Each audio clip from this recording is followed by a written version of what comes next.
이명박 전 대통령의 측근들은 한 목소리로 특수활동비 상납 의혹을 부정해왔습니다. 특활비를 받아 쓰는 그런 분위기가 전혀 아니었다.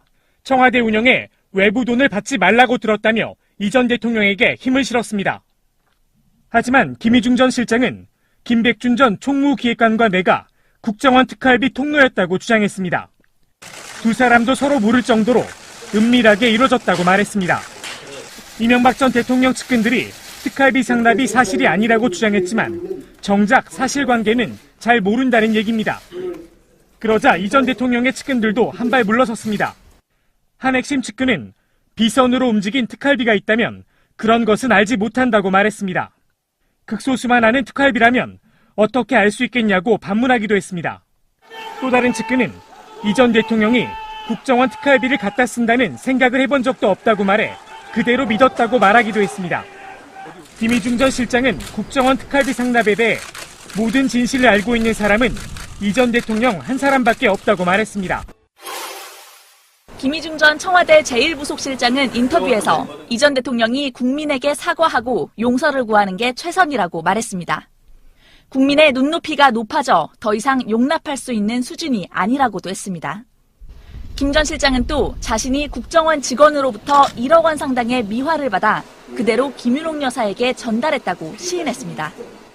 앞서 검찰 조사에서도 김 전 실장은 2011년 이 전 대통령 내외 방미 직전 국정원 특활비 1억 원을 받아 김 여사 측에 전달했다고 진술한 바 있습니다. 하지만 이와 관련해 민주당 박홍근 의원 등이 의혹을 제기한 김윤옥 여사의 명품 구입 여부는 검찰 조사에서 아예 질문조차 나오지 않았고 자신도 모르는 이야기라고 했습니다.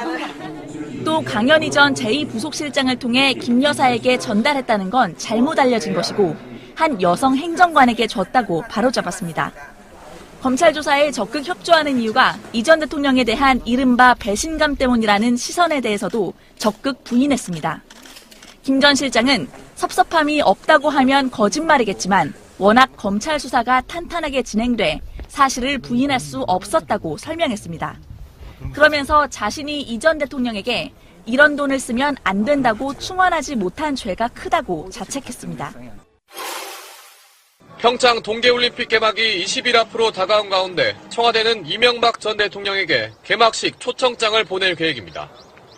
이와 관련해 박수현 청와대 대변인은 전직 대통령과 전 영부인은 초청 대상이라며 전직 대통령에 대한 예우를 따르겠다고 밝혔습니다. 물론 이 전 대통령이 청와대 초청에 응할지 여부는 미지수입니다. 하지만 이런 상황에서 이 전 대통령의 검찰 조사는 적어도 올림픽이 끝난 이후인 오는 3월에야 가능하지 않겠냐는 전망이 나옵니다. 전 세계에 관심이 쏠리는 국가적 행사에 전직 대통령 자격으로 초청해놓고 며칠 전에 범죄 피의자로 검찰 포토라인에 세운다는 건 모양새가 좋지 않기 때문입니다. 검찰은 다음 달 5일쯤 구속기간이 끝나는 김백준 전 기획관과 김진모 전 비서관을 재판에 넘기고 올림픽 기간에는 기록 검토 등 숨고르기에 들어갈 수도 있습니다. 하지만 검찰이 아예 올림픽 분위기가 본격화하기 전인 이번 달 안에 이 전 대통령을 조사할 가능성도 배제할 수 없습니다. 결국 조사 시점은 검찰이 올림픽 개막 전까지 이 전 대통령이 사건에 관여한 의혹을 뒷받침할 증거들을 얼마나 빠르고 많이 확보하느냐가 관건이 될 전망입니다. 제가 그 민주공대 하잖아요. 근데 그 사이에 여러 개 있었는데 다음번에 좀 재밌을 거예요. 왜냐면 지난번에 최재성 했고 이인영 헌법했는데 이번 주에 누구를 해서 다음 주에 하냐면 이해찬 의원을 했어요. 근데 제가 해보니까 꽤 재밌더라고. 그리고 제가 야 이거 내가 물어보지 않았으면 이거 도저히 물어보기 어려웠다 싶은 것들을 좀 물어봤는데 상당히 재밌었어요. 한번 들어보십시오. 물어보셨습니까? 아니 뭐 그게 아니고 그 예를 들어 유시민 저 양반이 이해찬 의원 보좌관이었다는 걸 아는 사람이 그렇게 많지 않잖아요. 뭐 이런 등등등 여러 가지 재밌는 얘기가 있어서 근데 이제 그것보다도 향후 전국 전반에 대한 말씀을 좀 들었어요. 저희가 한번 참고해 주시면 좋겠어요. 민주공대 들어가셔서 이제 김인석 원장께서 진행하시는 이해찬 총리편 다음 주에 네, 꼭 들어보시기 바랍니다. 트위터가 진짜 언론입니다. 자, 숨쉬는 것도 정치다 시작하겠습니다. 나오신 분들 소개해드리겠습니다. 김현 더불어민주당 대변인님. 네, 안녕하세요. 더불어민주당 대변인 김현입니다. 미세먼지 때문에 정말 심각한데요. 어쨌든 건강관리 잘 하시길 기원하며 방송 시작하겠습니다. 네, 공기질이 나쁘긴 나쁜가 봐요. 마스크 쓰고 다니시는 거 처음 봤어.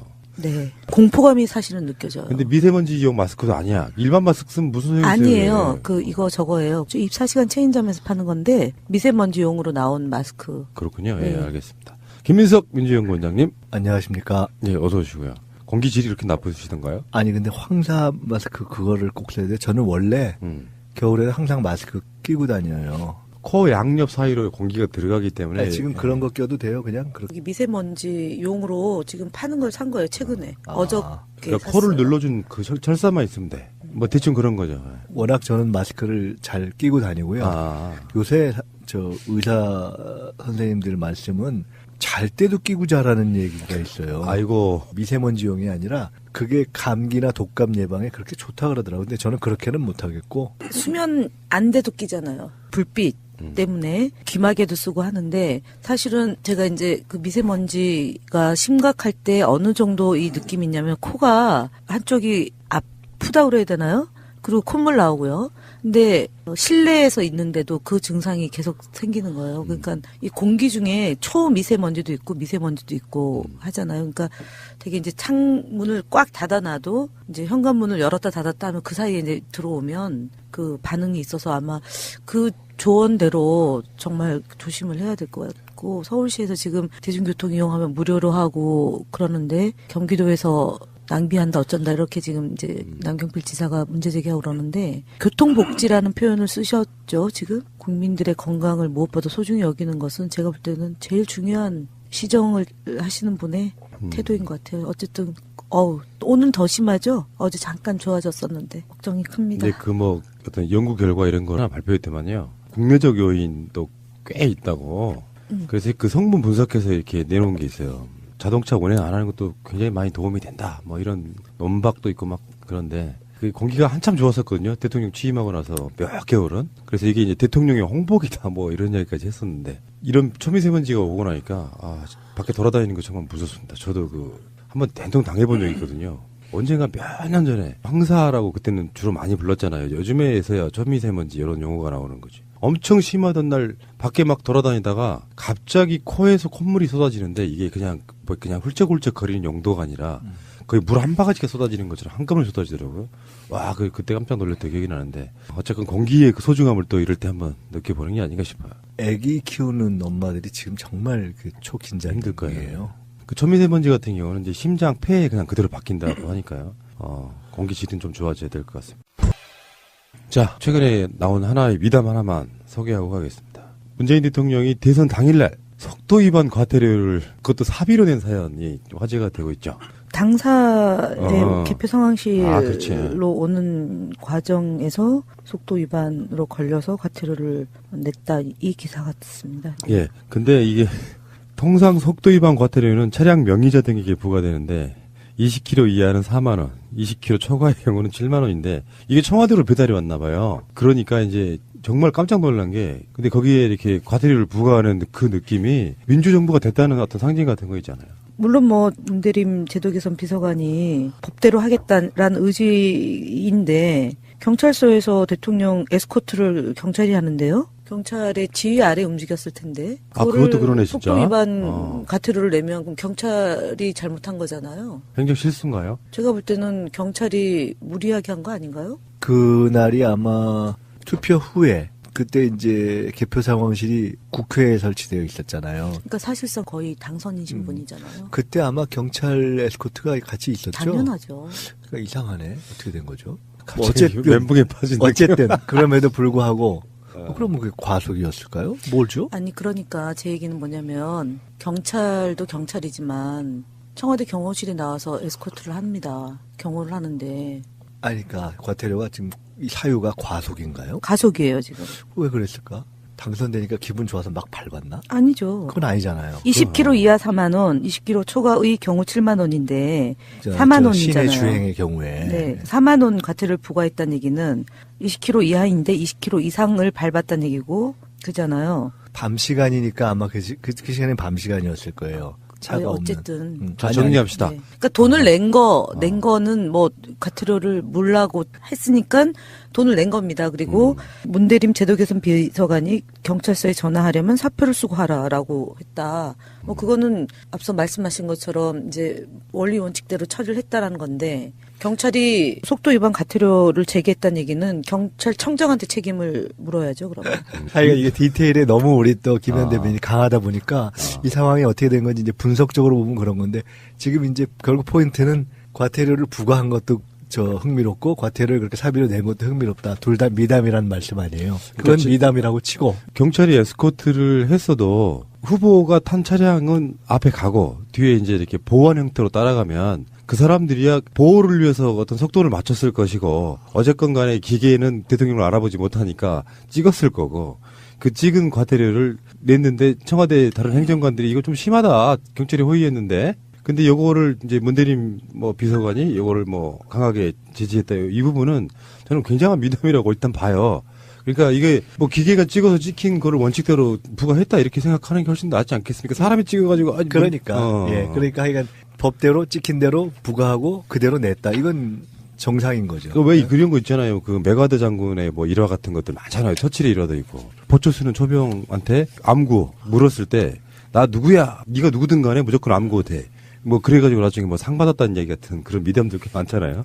그 미담 중에 하나가 이해찬 의원이 초선일 때 그 신호위반으로 걸렸는데 국회의원지 그때 청문회 스타잖아요. 이해찬 의원 초선 때. 그러니까 이제 경찰이 알아보고 경례 딱 하고 그냥 가시죠 이렇게 한 거예요.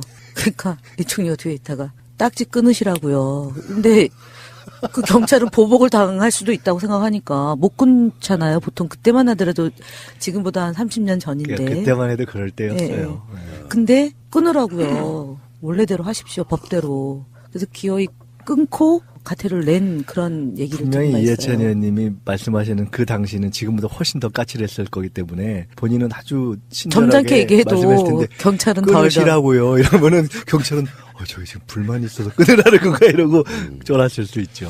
그러니까 지금 이 에피소드를 보면은 확실히 민주정부가 되다는 느낌은 와요. 만약에 박근혜나 이명박 때 같았으면 청와대에서 정말 전화했을걸요. 야, XX야. 이 상황에서 니들이 지금 이걸 끊어서 보낼 때냐고. 그것이 아니라 잘못한 게 있으면 내야지 어차피 경찰이 후보 차량을 앞에 선도해가지고 과속을 유도하진 않았을 테니까요. 일단 넘어가는데 이거는 제가 후속 취재 좀 해보고요. 이제는 알겠어요. 그러니까 왜 어떤 지점에서 이렇게 분노하시는지 알겠는데 이런 거 하나 상징이 주는 훈훈함이 있잖아요. 대통령도 끊는데 니들은 뭔데 나머지 국가에 미치는 영향도 저는 있다고 보거든요. 그러니까 이런 정도는 상식이고 자연스러운 그냥 사회가 되는 것이 당연한 거죠. 알겠습니다. 미담도 아니어야 돼요, 이 정도. 당연한 거지 사실 알고 보면. 저는 운전면허가 없어가지고 걸릴 일이 없습니다. 뭐 하셨어요 아직까지? 이런 일이 생길까봐. 네. 깊은 뜻을 현금으로 택시 타고 다니는 거죠. 그렇지만 자가용으로 왜 불편하게 주차하기 힘들고. 그렇죠. 대중교통 이용합시다. 자, 지금 정치권에서는 이명박의 기자회견과 등등의 여러 가지 파생되는 그런 느낌들인데 일단은 가장 여지는 좀 그런 것 같아요. 노무현 대통령을 언급해서 어떤 정치 보복이라고 몰아가는 이명박의 그 발언들. 근데 사실 알고 보면은 이 사건은 이명박 그룹 내 내부 문제잖아요. 내부 문제를 이제 노무현 대통령 끌어들이고 문재인 대통령 끌어들이고 정치 보복 끌어들이니까 일반 상식선에서 봐도요. 어저께 그냥 일반인 어떤 출연자분이 오셔가지고 그게 화제가 됐는데 딱 한마디 하시더라고 그분도. 그러니까 자기가 정치 보복했다는 걸 그냥 자수한 거네. 딱 그런 느낌이에요. 여론 자체가. 굳이 그런 얘기를 꼭 꺼낼 필요가 있었는가 이런 생각이 좀 들어요. 자승자박이죠. 그리고 이분이 이제 본인이 대통령을 퇴임한 지 시간이 꽤 흘렀는데 아직까지도 세상을 쥐락펴락할 수 있다라는 그 허황된 의식이 있다고 보여지고요. 그다음에 불섭에 뛰어든 형국이죠. 지금 이제 노무현 대통령을 끌고 들어가면서 마치 본인이 정치보복 인양 하는데 저희가 곰곰이 이렇게 2년 전 상황을 보면 박근혜 대통령이 처음에 최순실 파동이 벌어졌을 때 이 프레임이었거든요. 그러다가 이제 개헌 얘기를 꺼내고 임기를 단축할 테니 국회에서 총리를 해주면 협조하겠다. 이런 식으로 이제 끊임없이 자신이 뭔가 이성적으로 국가를 운영하는 대통령인 양 했었는데 지금 엊그저께 이제 MB의 이런 골목 성명 2 그 논리도 딱 그런 거잖아요. 전두환 전 대통령이 골목에서 읽었던 논리 플러스 박근혜 전 대통령이 했던 송구스럽다는 표현을 동원해 가면서 마치 이 범죄자들이 애국자인 양 그렇게 이제 했는데 제가 볼 때는 여러 번 이제 그 새날에서도 방송을 하셨잖아요. 결국 김희중 1부속실장이 한국일보와 인터뷰에서도 말했지만 전적인 책임은 MB한테 있고 지금이라도 늦지 않았으니 진실을 밝히고 국민들에게 사죄를 구하라가 그 제1부속실장이 고언을 한 거니까 그걸 하셔야죠. 그래야지 지금 아무도 주변에 없잖아요. 뭐 전직 청와대 수석 한두 명 정도 하고 겨우겨우 할 수 없이 이제 종편에서 하는 거 하고 그리고 자유한국당의 수석 대변인 그분도 생일 파티 갔던 분이니까 이제 그 정도 하고 이제 한두 분의 국회의원이 측면에서 지원하는데 사실은 박근혜 전 대통령 주변에 그 왜 태극기 들고 집회하는 이런 분들조차도 없는 거죠. MB 옆에는. 그렇죠. 이명박한테는 없죠. 관상학적으로 보면은 굉장히 인폭이 없게 생겼어요. 제가 관상 좀 볼 줄 알잖아요. 저기 김민석 원장님 왜 김유찬 건 지난번에 우리가 몇 번 그렇지, 얘기했는데 네. 오늘 언론 보도에 김유찬 얘기가 다시 부각이 됐어요. 96년 국회의원 선거 당시에 선거법 위반 사건 관련한 유증 교사 의혹 폭로 그리고 김유찬 씨는 허위사실 유포 등의 혐의로 구속. 이분도 이제 뭐 그렇게 됐었고, 뭐 지금 김희중도 마찬가지고, 일찌감치 정두원도 그렇고, 김경준도 사실 마찬가지잖아요. 다스 사장도 그렇고, 이명박 자체가 인폭이 없긴 없나 봐요. 이 정치에서의 특히 상하 관계가 유지되는 게 두 가지 아니겠어요? 큰 틀에서 보면 하나는 가치나 이념, 두 번째는 의리와 정, 물론 세 번째는 그냥 돈과 이해관계 뭐 이런 세 가지가 적절하게 결합이 되거나 또는 그중 하나로 엮이는 거잖아요. 근데 지금 뭐 이명박 박근혜 이런 경우에는 뭐 가치나 이념 이런 걸 보기 모르겠죠. 모르죠. 머릿속에서는 뭐 보수 뭐 이런 거 가치가 일시적으로 착각처럼 이렇게 있었을 수도 있어요. 근데 결국은 그런 것들이 다 없어지고 나서 보니 이 사람은 가치와 이념의 관계도 아니고 의리와 정의 관계도 아니고 그러니까 완전히 아주 나쁜 의미에서의 회사 사장이 고용해서 사람들 부려먹고 쓸모없으면 버리는 이런 방식으로 다 돼서 같이 있던 사람들이 다 등을 돌리는 거 아니에요 지금. 그러니까 정치보복은 무슨 정치보복이에요. 저게 자기가 못되게 한 사람들이 자기한테 칼끝을 돌리고 뭐 배신이라고 보기도 어려운 고발을 하고 뭐 이렇게 되는 거죠. 당연한 반응이죠. 어떻게 그런 보면. 거죠. 사람 관계에서. 인지상정인 거죠. 이야기 들어보니까 이명박 스타일이 그런 거래요. 그러니까 또 존재감이 좀 높은 정치인이라면 모를까 자기 비서 정도의 느낌의 사람들은 네가 감히 나한테 해코지 할래? 이런 느낌의 성격을 갖고 있다 그러더라고요. 그렇다 보니까 이제 모멸감 당한 사람들이 결국은 딱 그 느낌 아닙니까? 군뱅이도 밟으면 꿈틀한다. 딱 그런 느낌이에요. 옛날식이겠지요. 그러니까 뭐 조인트 까고 함부로 하고 그러다가 안 되면 돈으로 맞고 뭐 이런 정도의 인간관계를 생각했던 거 아니겠어요? 그러니까 결국은 남는 게 없는 거죠 주변에. 내부에서 같이 일했던 사람들이 등을 돌리면서 복수라고 한다면 그 내부에 있던 비서 출신들이 복수라는 거죠. 자기 주군한테. 요걸 왜 문재인 대통령의 복수를 이렇게 돌리냐는 거죠. 근데 지금 정치권 반응 그것 때문에 엄청 격앙돼 있더라고요. 특히 민주당은 뭐 양일에 걸쳐가지고 지금 어떤 반응이 격하게 나오고 있지 않습니까? 3일째죠 사실은 최초 기자회견 한날하고 이제 엊그제 어제까지 이어지는 건데요. 사실 전 개인적으로 뭐 이제 5시 한 30분경 MB 기자회견을 보면서 이제 당의 논평을 준비할 때 노무현 대통령을 거론한 점에 대해서 제가 사실 거론을 안 했어요. 그러니까 이제 기자들이 왜 그랬냐 그래서 차마 그 입에서 그 얘기가 나오고 그럴 줄 몰랐다라는 분노, 진짜 분노인데 우리는 좀 다르다. 그래도 전직 대통령이고 한 번의 기회를 줘야 되는 거 아니냐 이제 이렇게 했는데 밤사이에 진짜 밤 잠을 꼴박 새가지고 이제 아침에 다시 그 노무현 대통령을 거론한 부분을 이제 언급을 했는데 그 뒤에 이제 조금 뒤에 청와대에서 더 강경하고 간결한 메시지가 나왔잖아요. 그리고 이제 여러 정치인들이 이제 그날은 목요일이어가지고 저희가 당에 이제 최고위원이 없고 어저께 최고위원이 열려서 이제 추대표 등 이제 의견을 냈는데 그러고 자유한국당의 반응이나 뭐 그 주변에서 이제 MB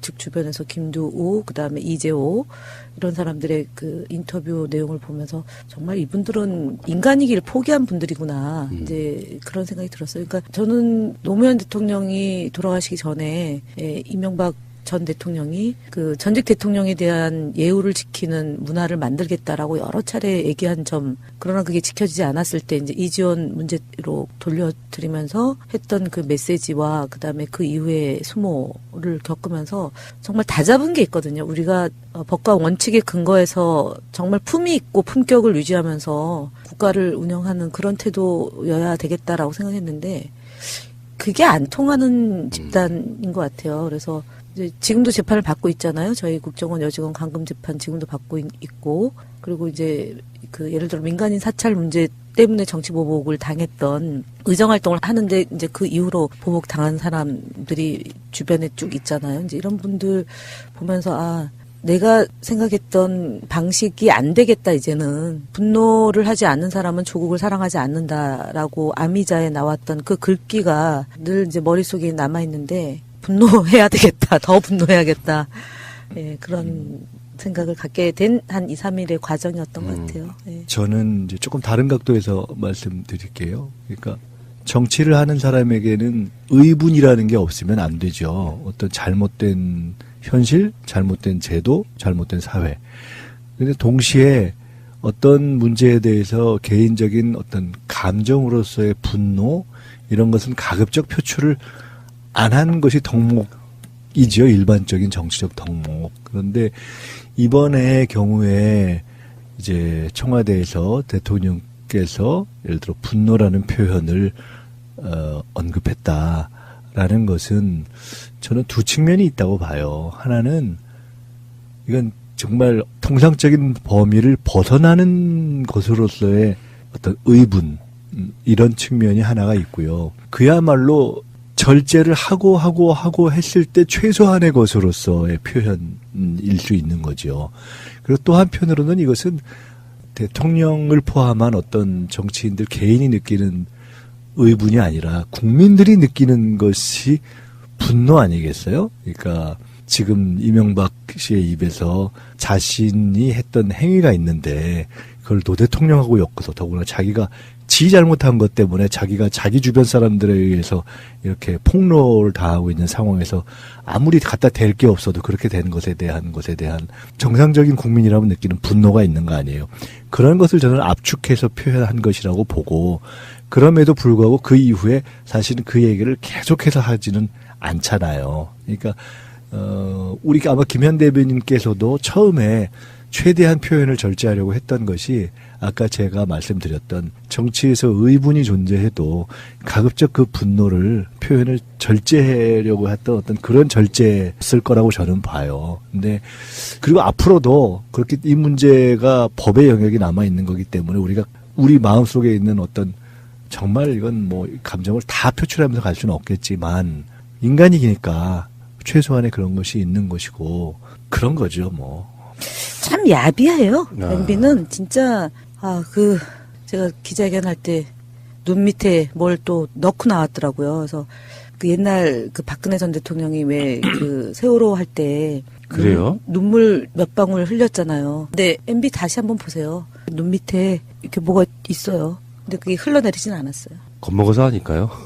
아니 그건 뭐 정도원 전 의원이 떨더라라고 얘기하면서 그런 모습 처음이다라고 얘기를 했는데 이미 MB는 정신적으로 멘붕이죠. 봐야죠. 멘붕. 저것은 왜냐하면 MB는 저번에도 제가 말씀드렸지만 사실은 젊은 시절부터 그 현대에서 이렇게 쭉 올라온 과정, 그리고 정치권에 들어올 때 사실은 자신의 스토리 자체를 그러니까 상당 정도 이렇게 만들어지고 그 이후에 행한 행위들이나 이런 것들을 볼 때 어떤 의미에서 굉장히 멘탈이 강한 독한 사람이라고 봐야죠. 질긴.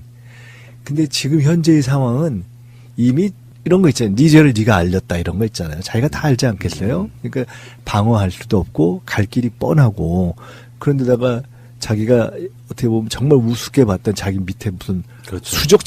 수적도 아니라고 생각했을 거예요. 밑에 무슨 뭐 떼꼽처럼 생각했을까? 그런 밑에 사람들에 있는, 의해서 발톱에 있는 그렇게 때만큼 생각했겠죠. 사람이겠죠. 다 이렇게 상황이 드러나니까 이미 이제 간 거죠. 뭐 정신을 잃은 거죠. 일찍이 위증교사 같은 거를 할 정도의 그 일상화되어 있는 범죄형의 인간이잖아요. 근데 그 사람이 떨고 이제 이렇게 말하는데 가장 기함했던 것 중에 하나가 자기네는 권력형 비리가 없었대. 근데 생각해보니까 막 최시중도 있고 이상득도 있고 지금 이야기하려고 하는 원세훈도 있지 않습니까? 시작하자마자부터 있었던 거죠, 네. 사실은. 그러니까 원세훈이 최근에 이제 추가 혐의로 압수수색됐는데 그 특활비 유용 부분에서는요.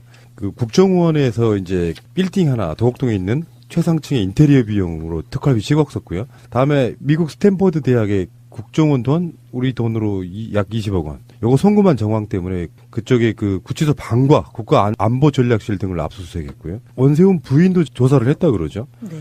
요런 게 있는데 그 당시에 4년 동안이나 국정원장 한 사람의 비리가 있는데도 우리는 권력형 비리가 없었다. 이상득은 어디 갔고 최시중은 어디 갔고 더 많아요. 국민을 대놓고 뻔뻔하게 거짓말하는 것일 수도 있고 제가 봤을 때는 자기네 잘못은 허물은 다 까마득하게 잊었을지도 몰라요. 아니, 이미, 그런 유형이야. 이미 멘탈 상태가 그러니까 이 통상적인 보통 정치인이라면 최소한 자기가 어떤 주장을 할 때 반론이 이렇게 나올 테니까 예를 들어 얘기할 때 나 100% 잘했어요 이렇게 얘기하지 않고 70%는 이렇고 30%는 이렇다 이렇게 얘기하는 게 정상일 거예요. 근데 이 경우에는 워낙 지금 멘탈이 붕괴돼서 그런 정상적인 어떤 공격과 방어의 논리라든가 이런 최소한의 교양을 상실한 거죠.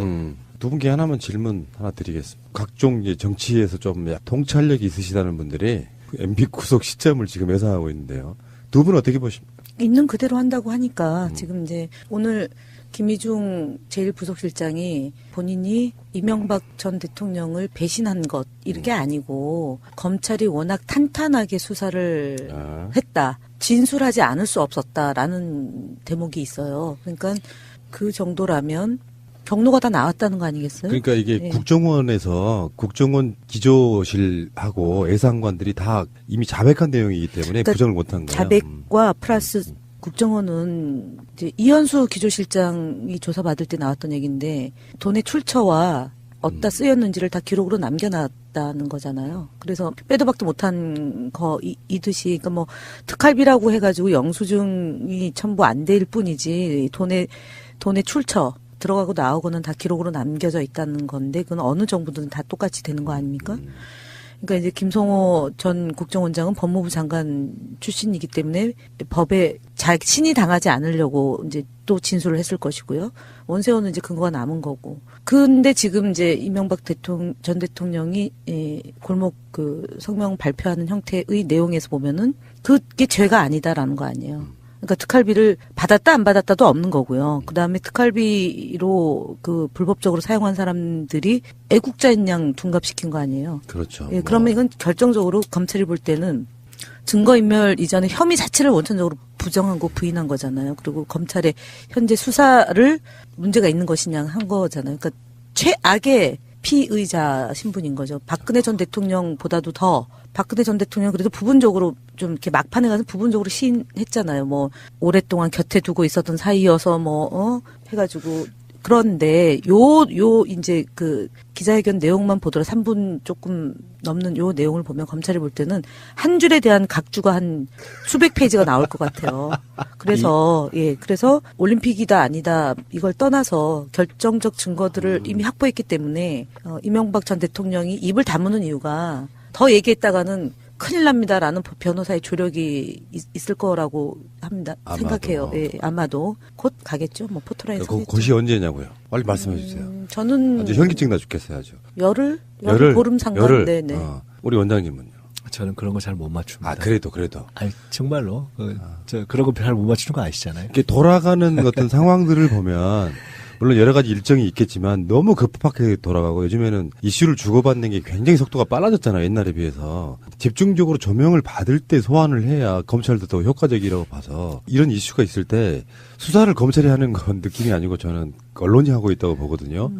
언론이 굉장히 많은 것들을 쏟아내고 있잖아요. 이미 언제 가느냐 하는 거는 참 별 큰 의미가 없는 상황이라고 보고요. 검찰은 뭐 그야말로 소환해서 기소하기가 적당한 준비가 최소한도 갖춰진 시점에 하겠죠. 근데 이미 이번 골목 성명 뭐 이런 거 보면 최소한의 품격과 그다음에 저항의 논리를 갖춘 어떤 일정한 세력이 있는 어떤 세력의 지도자 이런 것이 아니고 그냥 주변 다 이미 무너진 가련한 범죄자 수준으로 됐기 때문에 저는 뭐 그 시기는 큰 의미 없다고 봅니다. 국정원 댓글 사건 정도는 좀 약간 좀 늦어지고 있다 이런 느낌이었었는데 급작스럽게 국정원 특활비가 튀어나오고 제 1순위로 봤던 다스는 제 2순위로 밀리는 그런 느낌이어서 지금 이 사건의 어떤 엄중함으로 볼 때 많은 분들이 평창 올림픽 전을 예측하시는 분도 있고요. 심한 경우는 이달 말까지 예상하시는 분도 있고 막 그렇습니다. 저번에 그런 말씀 드렸던 건 생각나는데요. 원래 이런 일은 한 군데 이렇게 시작되면 어디서 터질지 모른다고 제가 그런 말씀 비슷하게 드렸던 것 같은데 이미 이렇게 주변에서 터졌기 때문에 이러저런 관련 있는 것들이 이제는 어디서 이렇게 터질지 모르게 계속 나올 겁니다. 제가 볼 때는 김희중 부속실장이 가족들 뭐 자식 앞에 떳떳한 부모가 되겠다라고 얘기를 한 거는 사실 어제까지고요. 앞서 말씀드렸던 것처럼 검찰이 탄탄하게 수사를 하고 있어서 자기가 진술을 안 할 수 없었다라는 얘기에 주목합니다. 그렇기 때문에 곧 조만간. 참고로 이제 다스 공소시효가 다음 달 21일이라고 하는데 그 사이에요. 보도 하나를 보니까 다스 비자금이 120억 원이 아니라 부의 자금이라 그래서 80억 원이 더 있었다는 게 확인됐고 그래서 지금 다스 전 경리팀장이던 최동영 씨의 말에 의하면은 다스 비자금은 120억이 아니라 300억 원이다. 이 가운데 200억 원 정도는 이명박 전 대통령이 100억 원은 김성우 다스 사장이 가져갔다. 이런 검찰에서 진술한 게 있다고 그래요. 뚝이 한번 무너지니까 딱 그 느낌 아니겠습니까? 박근혜도 국정농단이 막 터지고 나서 뚝이 무너지니까 온갖 것들이 보도가 나오는 것처럼 지금 이명박은 정말 우리가 이명박 씨를 지금 어떤 그 설치류에 비유했던 거 있잖아요. 딱 도관에 든 쥐, 딱 그 느낌인 것 같아요. 이제는 도망갈 수도 없고 어쩔 수도 없고 이 상태에서는 이제 특정 시점에서 걷어들이기만 하면 되는 것 같은 그런 느낌. 정두환 씨가 어저께 한 언론사 인터뷰에서 보면은 그런 얘기를 했어요. 그 대통령이 되기 전과 대통령이 되고 나서도 그렇고 대통령 그만두고 나서도 자금이 많이 필요했을 거다. 그래서 되게 궁금하더라고요. 근데 그건 죽기 전에야 내가 얘기할 수 있을 거다라고 얘기를 했어요. 물론 돈이 있는 분들이 돈에 대한 그 관심이 높고, 예, 근데 분들은 도덕적으로 정말 완벽한 정권이라고 그랬잖아요. 그때. 도덕적이라고 그러죠. 도덕이 아니라 도둑을 읽죠. 도덕적으로. 좀, 도덕적으로 완벽한 정권인데, 근데 어쨌든 꼬리가 길면 잡히잖아요. 근데 이런 돈들이 이제 물론 이제 다스 누구 거냐라고 4개 물어봐라 했더니 진짜로 물어봐야죠, 이제는. 다스는 누구 겁니까? 그러면 답을 해야 되는데 그날도 답은 안 했잖아요. 어쨌든 간에 정두원 전 의원이 인터뷰하는 내용을 뭐 어느 정도까지 완벽하게 신뢰를 할지 안 할지는 또 우리들의 판단의 몫이고 근거에 기반해야 되는 건데 그분 인터뷰하는 내용을 봐도 각주가 꽤 달리더라고요. 네. 한 줄의 각주가. 그래서 도대체 돈을 어디다가 썼을까? 근데 지금 여론추이라는 게 있어요. 여론추이. 검찰이 수사한 거랑 별개로, 지금 나오는 이야기 중에 이제 뭐 명품 이야기, 그다음에 내곡동 사저 이야기, 세금 국정원 특활비가 들어갔다는 보도들이 나오고 있으니까 완전히 무너지는 상태로 처절하게 저는 이명박 자체는 끌려가듯이 갈 거다 이렇게 보는 거거든요. 그러니까 박근혜 전 대통령이 특활비를 가져다 쓴 게 MB 때 걸 보고 한 거라고 제가 네. 이제 박근혜 전 대통령 특활비로 범죄 혐의가 추가될 때 그렇게 이제 논평을 낸 적이 있는데 그건 아버지 때부터 했던. 아니 그거 그러니까 그 아니겠어요? 이전으로 이제 네. 가는 거죠. 그거는 이제 주머니 속에 든 내 돈이다라는 거잖아요. 중정을 만든 게 박정희잖아요. 그러니까 아버지가 이제 했던 일을 그대로 이제 한 거고, 그리고 MB는 그걸 옆에서 본 거고, 그 대통령이 돼서 또 한 거고, 박근혜는 MB도 했는데 나도 하는 거고. 이제 그러니까 이렇게 원래 된 원조가 거죠. 그러면은 저 이명박이 아니라 박정희였네요. 박정희죠. 네. 알겠습니다. 저는 그 생각이 나요. 이건 뭐 정치 보복이다 아니다 논란이 있지만 뭐 대변인님 너무나 잘 아실 만한 상황인데 대통령 장례식에서 째려보던 그 MB의 눈빛이 몇 년 후에 겁먹은 눈빛으로 바뀐 과정에 전 사필 규정 이런 말을 꼭 한번 하고 싶습니다. 네. 보복이 아니라 스스로 무너진 거죠. 사실은 알고 보면. 나중에 SNS에 그 두 개의 눈빛 대조가 상당히 돌아다니겠네요. 네. 알겠습니다. 잠시 후에 다시 오겠습니다. 자, 야당 이야기를 좀 할게요. 바른정당과 국민의당의 뭐 합당인데 뭐 통합이라고 부르는데 저는 그걸 그렇게 표현했어요. 두 대표가 나와가지고 이제 우리 합당하겠다고 선언하는 걸 보고 그런 거 있잖아요. 지하철에 빈자리 보고 가방 던지는 것 같은 그런 느낌. 실제로 자기 당내 문제는 하나도 정리가 안 됐는데 막 앞서가고 있는 거예요. 그 대신에 뒤에서는 이제 막 당면 갖고 서로 싸우고 있고 개혁신당인데 뭐 통합개혁신당이라고 이름 붙였다가 세상에 코미디도 이런 코미디가 없더라고요. 근데 문제는 지금 이제 조배수 의원이 이제 통합 반대파의 지금 어떤 대장 자리를 맡고 있는데 그분 말을 보니까 깨끗하게 합의원 하자 뭐 이런 식의 이야기를 던지는데 안철수는 비례대표를 풀어줄 수 있을까요? 나 같으면 그냥 풀어줘버리고 그냥 깨끗이 시작할 것 같은데 이 논란이 안철수한테 유리할 게 없잖아요. 또 불리할 것도 없죠, 뭐. 왜냐면 지금 그 자리를 주게 되면 훨씬 많이 빠져나갈까요? 그렇죠. 저는 안 풀어줄 거라고 봅니다. 저 안철수 대표의 정치적 셈법은 주로 상당히 좀 장사하고 유사하기 때문에 그게 저 의원 숫자하고 관련이 있고 돈하고 상관이 있고 일단 그럴 뿐 아니라 굳이 따지자면 명분론하고 상관이 있는 거 아니겠어요? 그렇게 합의 이혼을 요구하는 분들에게 그렇게 해주는 거는 상대에도 상당한 명분이 있다는 걸 인정해 주는 것이고 동시에 상대의 어떤 소위 신당, 개신당인가? 이런 논의가 굉장히 해당행위다 이런 식으로 막 엄하게 마치 정당 민주주의를 옹호하는 입장처럼 막 얘기하잖아요. 그러니까 근데 그런 것에 정당성을 부여하는 거기 때문에 저는 안 할 거라고 봐요. 그러면 일찌감치 그렇게 했겠죠. 뭐로 저렇게 난리를 피워요. 그러니까 넘 좋은 일을 안 하는 분이잖아요. 넘 좋은 일을. 그리고 지금 이 비례대표 중에 통합을 반대하는 극렬하게 반대하는 사람들이 이 지금 비례대표 안에 있는데 그 사람들 비례대표직을 유지시켜주는 것 자체를 용서를 못하죠. 그렇기 때문에 그 안에서 찌그락바그락 하고 아니면 의원직을 스스로 버리게 하는 거죠. 괴롭혀서 후임자들이 승계할 수 있잖아요. 통합 반대하는 쪽 비례대표 국회의원이 드러난 것만 3명이래죠. 그 3명이 같이 나가게 되면 원내교섭단체가 만들어지는 상황.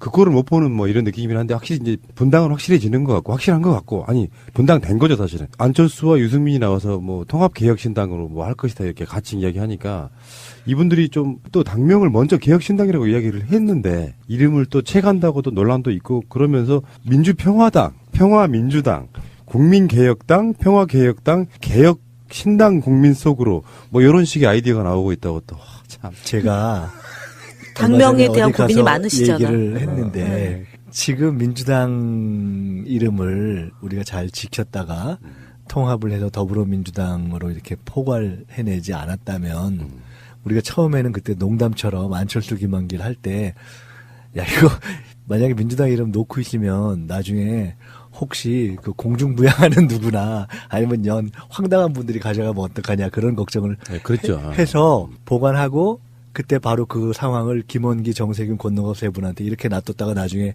분명히 당 이름 필요합니다. 그때 깨끗하게 통합에 돌려 쓰겠습니다. 이렇게 말씀드리고 한 건데 아마 안 했으면 저 양반들이 지금 바로 민주당 쓸 거예요. 그러니까 그러면 아주 골 때릴 거예요. 김민석 원장님의 그 MB를 이제 키워준 인물이다라고 늘 푸나님이 원죄론을 얘기했잖아요.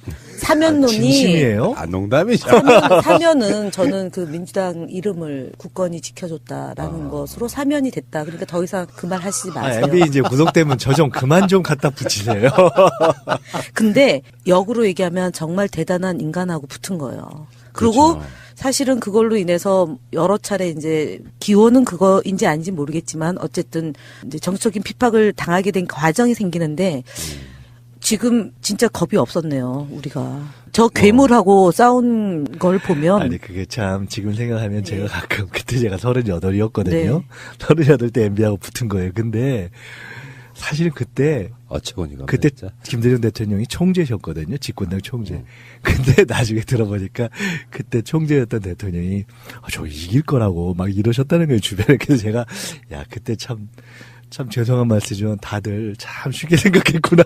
쉽게 생각했죠, 사실. 근데 어쨌든 간에 지금 한 이 죄상을 보면 살아있는 게 용합니다. 그러니까요. 예. 어쨌건 당명이 갑자기 평화민주당이 떠올라서 이건 뭐 이 당명을 뭐 하지 말라는 법은 없는 거 아니에요? 못 씁니다, 평화민주당은. 왜요? 평민당 그 이전에 정당 명 있었던 것은요, 못 써요. 그건 아닌 것 같은데 지금 한나라당도 있잖아요. 아니, 쓸 수 있어요. 새누리당도 있고. 쓸 수 있어요. 이전 정당명 쓸 수 있을 아, 겁니다. 그래요? 네. 아니, 민주당이잖아요, 평화민주당. 지금 새누리당도 아니, 쓸수 있고 있어요. 한나라당도 있어요. 뭐 쓸 수 그래요? 있을 겁니다. 다만 약칭을 민주당이라고 못하고 평민당이라고 하겠죠. 근데 아마 낯부끄러워서 그렇게는 못할 거예요. 아니, DJ 정신을 버리는 사람이 어떻게 평민당을 아니요, 해요? 지금 그게 통합 아니라 저 반대파. 남은 아, 통합 사람들, 반대파? 박지원, 정동 이런 분들은 아재 안면을 조금 이렇게 생각하지 않고 하면 그거를 취하는 것이 하나의 방법이라고 생각할 수도 있어요. 큰일 났다. 우리 2월 2일 날 평민당 입당 30주년 기념 행사하는데.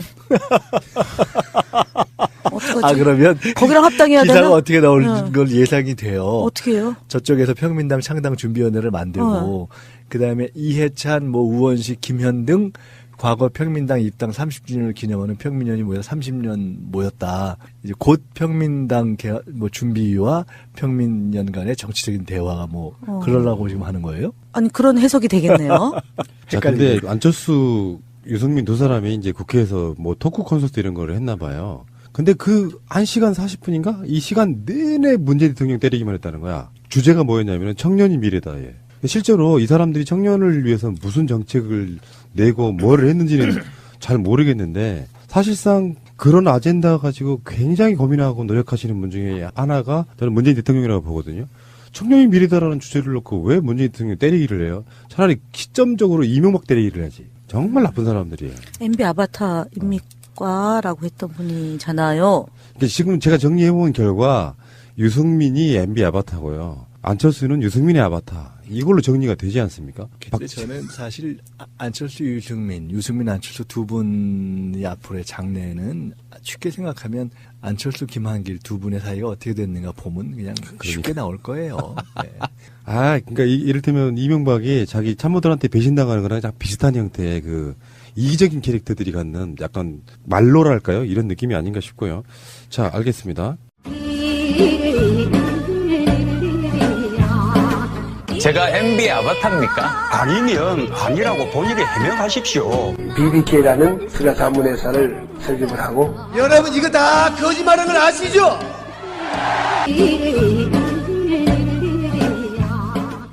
자, 다음에 나경원 씨가 상당한 무리수를 두고 있는데 이분이 평창 조직위원이기도 하거든요. 근데 이게 IOC에다가 남북 단일팀 반대 사안을 보냈다는데 그러니까 방송하는 오늘이죠. IOC 남북한 참가에 관련된 회의를 지금 로잔에서 할 예정이거든요. 시차 때문에 지금 아직 시작은 안 했을 것 같은데. 근데 올림픽 헌장의 공정 경쟁과 정치 중립 위반 소지를 주장하면서 단일팀을 반대하는 선언을 보냈다. 제가 이걸 보고 갑자기 김대중 대통령 노벨 평화상 반대에 비슷한 준하는 그런 느낌이었어요. 나경원 자유한국당 의원이 예전에 2011년도에 이제 서울시장 보궐선거에 후보로 나왔었잖아요.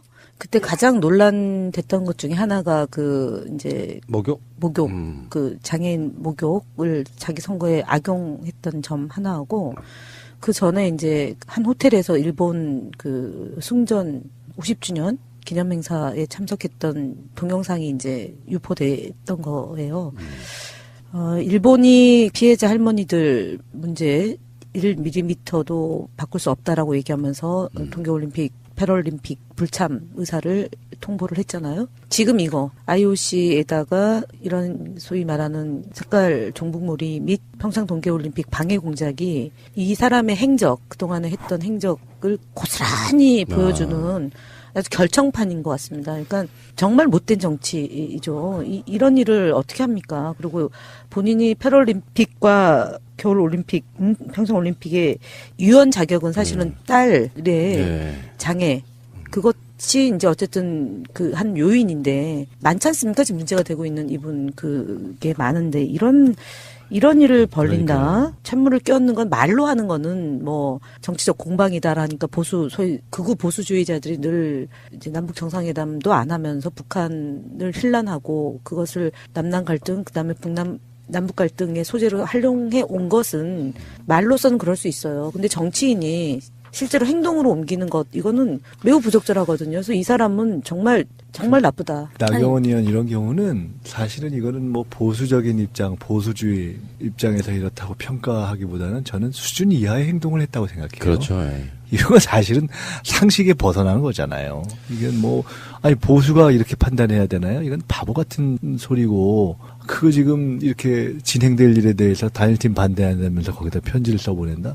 그러니까 조금 미숙한 행동을 해서 이건 좀 거의 평가할 가치가 없는 행동을 한 것 같아요. 예, 올림픽 관련해서 흐름을 보니까 적극적으로 조중동과 일베들이 이제 단일팀에 대한 어떤 갈라치기를 계속 하고 있는데 거기에 이제 숟가락 하나 얹는 건데요. 이제 예전에 기억나요? 몇 년 전에 김연아가 타야 될 어떤 뭐 훈장 비슷한 걸 나경원이 탔다고 그래서 약간 비난이 좀 쏟아진 적이 있었거든요. 그 느낌하고 좀 비슷한데 북한이 1936년 나치의 베를린 올림픽을 연상시킬 만큼 이번 올림픽을 체제 선전장으로 활용하려고 한다. 그래서 저는 반대한다. 뭐 이런 식의 서한을 보냈다고 그러는데 단일팀을 구성해서 생기는 시너지라든지 올림픽의 효과라든지 이런 건 도외시한 채 사실은 이게 남북한 갈라치기 하고 있는 거거든요. 아주 악질적으로. 아, 이 사람은 정신 못 차렸구나. 국민들이 뭐 지금 뭐 이제 여론조사 기관들이네 조중동에 이런 사람들이 뭐 이런 것들을 겹치면서 문재인 대통령의 지지율이 빠졌다 이렇게 막 계속 갈라치기를 계속하고 있는 분위기 속에 정말 얄싹한 뭐 이런 사람들이라는 생각이 좀 드네요. 확실히 친일 잔재가 남아 있고 그것을 제대로 제때 청산하지 못했던 것이 한국 사회의 비극인데 그것이죠. 이어지는. 만약에 본인의 의지였건 아니었건 간에 단일팀 반대 서한을 보냈는데 진짜로 단일팀 허용 안 하는 분위기로 결론이 난다고 생각해 보세요. 나경원에게 쏟아지는 비난을 어떻게 감당하고 이래? 아니요. 제가 아까 저 수준 이하라고 했던 것은 그럴 가능성이 없기 때문에 지금 그렇게 해서 지금 우리 푸나님이 말씀하신 대로 정말 그렇게 결정이 허용 안 한다라고 되면 어떡하냐. 그럼 뭐 그럴 정도의 일리가 있는 행동이라는 반증 아니겠어요? 아예 일리가 1도 없는 행동이기 때문에 이런 건 그야말로 수준 이하예요. 그냥 이건 얘기할 가치가 없다고 저는 봐요. 그리고 미국 백악관 대변인도 흥미로운 일, 지켜볼 일이라고 한 거잖아요. 단일팀과 그다음에 한반도기. 그러니까 오늘 논의되는 것 중에 엔트리 늘리는 부분도 포함이 돼 있거든요. 세상의 모든 일에는 명과 암이 있는데 북한 팀 때문에 참여하지 못하는 몇 사람 분명히 안 된 일이긴 하지만 엔트리 늘리고 최대한 그러면서 여자 아이스하키가 더 좋아지고 실업팀도 만들고 여러 가지 과정에 좋은 점이 훨씬 많은데 이거를 아주 지연말단적인 걸로 몰고 가서 피해자 몇 선수로 이렇게 몰고 간다는 것 자체는 정말 나쁜 사람들. 아니, 그러니까 피해되는 분에 대해서도 국가가 제대로 하기 위한 노력을 기울이고 있는 거 아닙니까? 관심을 끌지 못하다가 이번에 어쨌든 관심을 끌게 된 계기가 된 거고 그래서 더 육성할 수도 있는 거고 정부에서 투자도 하는 거고요. 그런 거는 안중에도 없이 그러니까 사실은 싫은 거죠. 이 정부가 잘 되는 게 싫은 뭐든지. 거고요. 평창 올림픽을 뭐 평양 올림픽을 치를 거냐라고 조롱하고 그다음에 그 예술단장이 무슨 뭐 핸드백이 뭐니 그다음에 뭐 예를 들어서 김정은의 뭐였다라고 얘기해가지고 그것도 사과도 안 하고 연일 그 조롱과 비난과 힐난하는 특히 조선일보 깜짝 놀랐습니다. 근데 어쨌든 이유가 있겠죠. MB의 표적이 되고 있는 그 부분을 희석시키기 위해서 평창 올림픽을 가급적 분단을 공고화하는 식으로 해석하고 그 방향으로 몰면서 MB 기사를 줄이는 거거든요. 근데 여하튼 간에 이 나경원 씨의 지금 이런 그 행태는 그야말로 목불인견이고요. 그리고 왜 이 길로 가죠? 원래 이런 스타일이잖아요. 아니, 원래 이런 스타일인데 잊을만 하면 사실은 잊을만 하면 이런 행동을 하고 근데 선거 앞둔 시점이긴 해요. 관종이잖아요. 선거 지방선거에 도전할 수도 있습니다. 일단 나경원 의원 거는 저는 그 개인의 정치적인 식견의 수준을 보인 것이다. 그냥 이렇게 보고요. 조금 지금 다른 얘기인데 지금 이제 우리 김현 대변인 말씀하셨지만은 최근에 저는 이렇게 조중동 이런 보수 언론을 보면서 좀 웃기다고 생각이 들 때가 많아요. 제가 지난 일주일 그 연초에 이제 백두산 갔다 왔잖아요. 그 며칠 이렇게 여기 국내 그런 거 잘 안 보다가 오면서 이제 비행기 안에서 쌓여있는 신문들을 이렇게 보면서 좀 표현이 죄송합니다. 참 가짠다. 제가 이런 생각이 들었었어요. 예를 들어 이런 것들이에요. 평창 올림픽에 북한이 참여하게 된 걸 갖고 뭐 평양 올림픽으로 뭐 되는 거 아니냐 이런 식의 이야기를 사실상 뭐 야당 특히 뭐 홍준표 같은 분들 비슷한 분들이 한다라는 걸 하면서 그 이름을 빌어서 사실은 보수 언론이 슬슬슬슬 흘리는 거잖아요. 참 가짜는 얘기예요. 왜냐하면 아니 평창 올림픽이 평화의 상징이 돼서 거기에 평양까지 끌어들이면 그야말로 삼평인데 아니 그렇게 적극적으로 해석하면 되는 것이지 그걸 갖고 평양이 들어온다고 해서 그게 뭐가 문제예요. 그렇게 오히려 적극적으로 해석하고 있는 그대로 하는 것이 정당한 것이지 그걸 이렇게 그 후비어서 비틀어서 하는 것도 우습고 또 단일팀 문제도 그래요. 그걸 갖고서 마치 단일팀을 해서 지금까지 있던 어떤 선수들의 어떤 피해나 굉장히 불공정성 우선 저는 그런 과정에서 열심히 노력해서 피해나 어떤 기회가 어려워지는 분들이 있다면 그거는 정말 아무리 미세한 그 피해나 이런 아픔이나 어떤 우려가 있더라도 그에 대해서 국가가 반드시 대책을 세워야 된다고 봐요. 그렇지만 동시에 우리는 한반도 평화가 흔들리는 이 상황에서 이런 계기를 통해서 온 국민이 이 위기를 평화로 돌릴 수 있는 반전의 계기를 또한 잡고 있는 것 아니에요.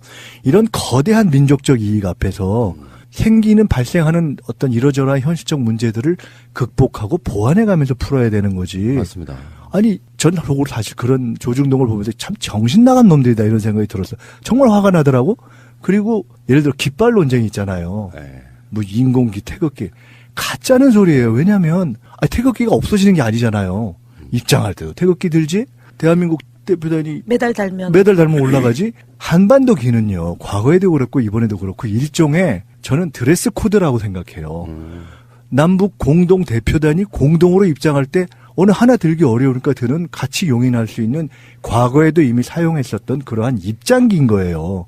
아니 그걸 가지고 왜 시비를 거냐. 그런데 제가 이마 좀 열이 받았는데 내가 이렇게 이 과정에서 소위 보수 언론이 그 못된 습성을 못 버리고 요 국면에 그렇게 하는 거 보고 아유 자식들 진짜 수준 떨어진다 제 이 생각들이 들었어요. 근데 우리가 이제 이런 생각을 해야 됩니다. 과거에도 김대중 대통령 때도 그렇고 노무현 대통령 특히 김대중 대통령이 최초의 남북관계의 길을 열 때 내놓고 시비 못 하잖아요.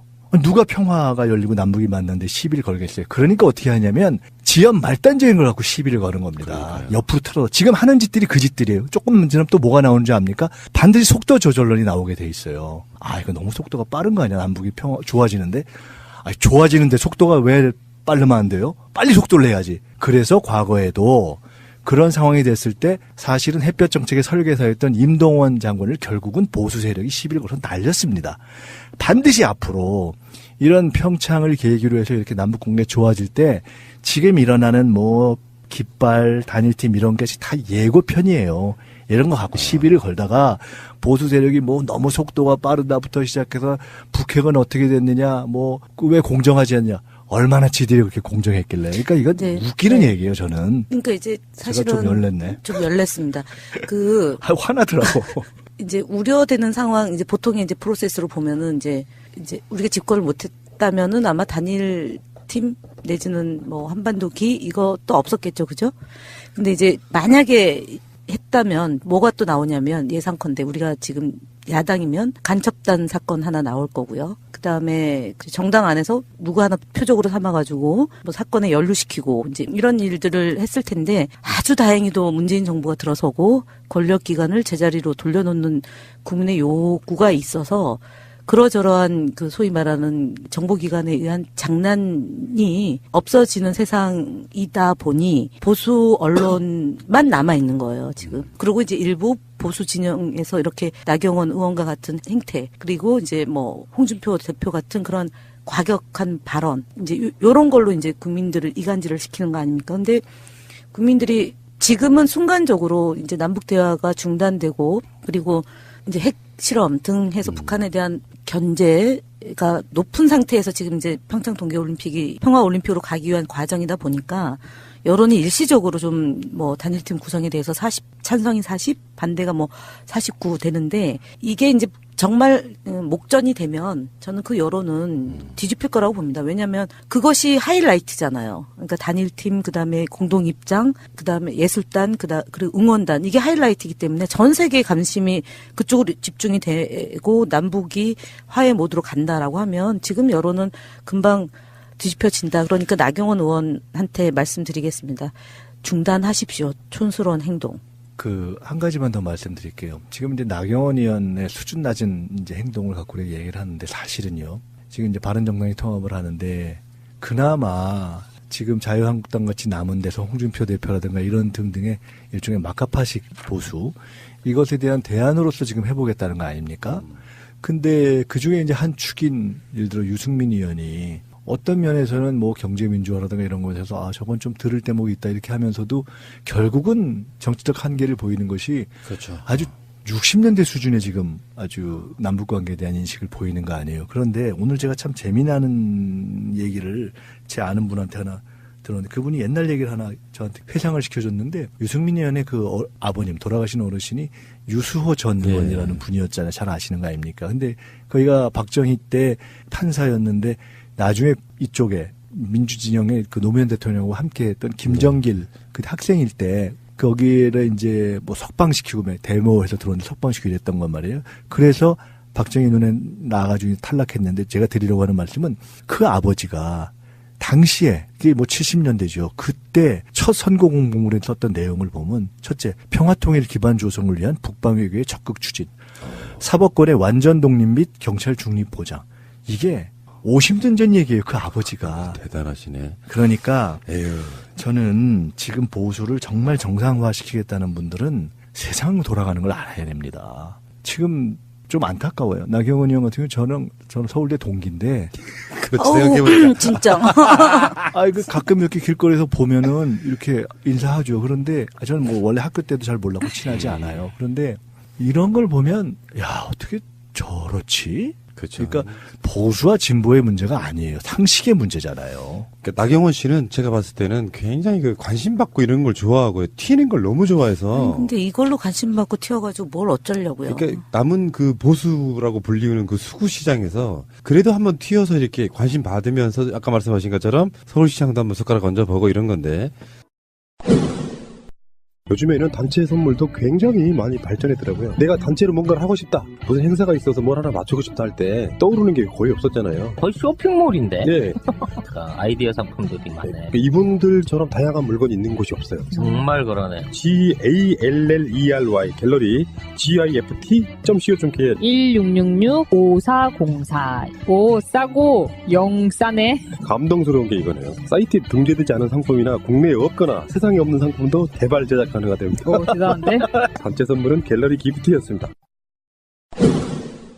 홍준표 씨가 드디어 대구 북구 의뢰 조직위원장에 임명됐는데, 야, 그래서 지금 자유한국당 내에서는 뭐 엄청난 특히 친박들 쪽에 김태흠 의원 같은 경우는 뭐 장난 아니게 비난을 하고 그러더라고요. 근데 당의 지도부가 희생과 헌신을 보이며 국민들과 당원들에게 감동을 줘도 모자랄 판에 자신의 정치적 기반 구축에만 몰두하고 있다는 비판을 면키 어려운 처사다. 막 이렇게 공격을 받고 있는데 홍준표 씨는 자기 말로는 국회의원 선거는 안 나간다. 근데 국회의원 선거를 안 나갈 거면서 조직위원장에 임명되고 이러는 건 이유가 뭘까요? 난 그게 궁금해서요.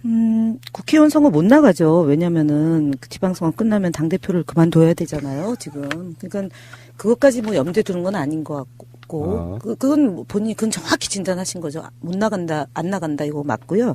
다만 이제 지방선거를 앞두고 어쨌든 대구나 경북에서 뿐만 아니라 이제 영남에서 이제 당대표가 적극적으로 하려면 희생헌신해야 되는데 안방을 차지하고 있다라는 점에 대해서 지방선거를 이기려고 지금 당대표를 하느냐 아니면은 지방선거까지 망치려고 하느냐는 점이죠. 그러니까 이분은 홍준표 대표는 천동설이죠. 자기를 중심으로 세상이 움직이니까 지금 지역위원장을 맡아서 다음번 총선에 안 나간다 하지만 나가려고 하겠죠. 무슨 수를 써서라도. 근데 정치 일정상 못 나가게 돼 있단 말이에요. 근데 당에 있는 사람들은 아까 말씀드렸던 거 지방선거에 올인을 하셔도 부족한 판에 어떻게 지역위원장을 맡느냐 이제 이 얘기를 해야죠. 지금 이 시점에서는. 근데 좀 번지수를 틀리게 하는 것 같고요. 그다음에 제가 한 가지 더 덧붙이면 강현재가 입당을 했지 않습니까? 예. 국민의당에서 정말 막말. 썩은 입. 예, 막말. 근데 제가 그래서 유여해 보내고 강현재 오다. 그 다음에 김성회 이 양반 화성과 진짜. 복귀. 이거는. 우리 강기정 의원. 진짜. 오늘 방송에서 그건 내 이야기가 나갔는데. 먼저 주먹을 휘둘렀더만요. 제가 목격자예요. 근데 어쨌든 이분이 이제 복귀했는데 이분이 서청원이 보궐선거 나가면서 그 지역위원장 자리를 내주고 그 다음에 이제 공공기관장으로 갔다 온 분이잖아요. 갈 때까지 가고 있다. 자유한국당이. 그래서 제가 볼 때는 홍준표 대표가 진짜 엑스맨 같습니다. 홍준표 대표가 본인은 6개 잘하면 건질 수 있다는 기대를 가지고 있을 겁니다. 그렇게 하고 그렇게 해서 계속 유지하고 총선에서 대구에 지금 안 한다고 하지만 그렇게 하고 나면 상황이 바뀔 거라고 생각하고 지금 워낙 분위기가 안 좋으니까 그렇게 얘기한 걸 거고요. 출마도 하고 대권도 해보자 뭐 이런 생각을 할 텐데 이제 그런 걸 우리가 헛된 꿈이라고 하잖아요. 그래서 이번 지방선거에서 어쨌든 저희가 승리를 해서 확실하게 정상적인 보수가 될 수 있도록 해야 되고, 사실은 제가 참 이게 아까 이명박 씨에 대해서도 그런 2002년에 선거를 치렀던 그런 것이 있지만은 2010년, 2008년에 제가 사실은 정세균 대표 때 안희정, 송영길 함께 최고위원 할 때 제가 원외인 걸 깜빡하고 그때 한나라당의 서울시의회 뇌물 사건이라는 게 있었어요.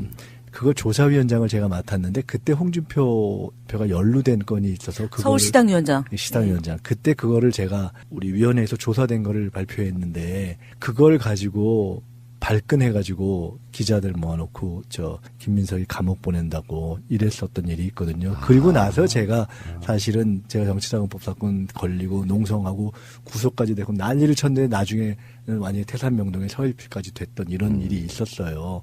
그래서 얼마 전에 모 프로에서 홍준표 대표를 한번 불러서 하는데 제가 같이 나가서 패널로 하자고 얘기가 돼 있었는데 저는 별로 그렇게 별로더라고. 근데 뭐 하지 하고서 보니까 탈탈탈 털 게 많더라고. 그래서 하려고 그랬는데 그 나중에 들어보니까 저 양반이 제가 나온다니까 저랑 안 한다고 안 나와버린 거예요. 찔리는 거죠. 도둑이 제발 저리는 어쨌거나 이번 지방선거를 통해서 보수가 최소한의 길을 찾아갈 수 있도록 저희가 도와드리도록 하겠습니다.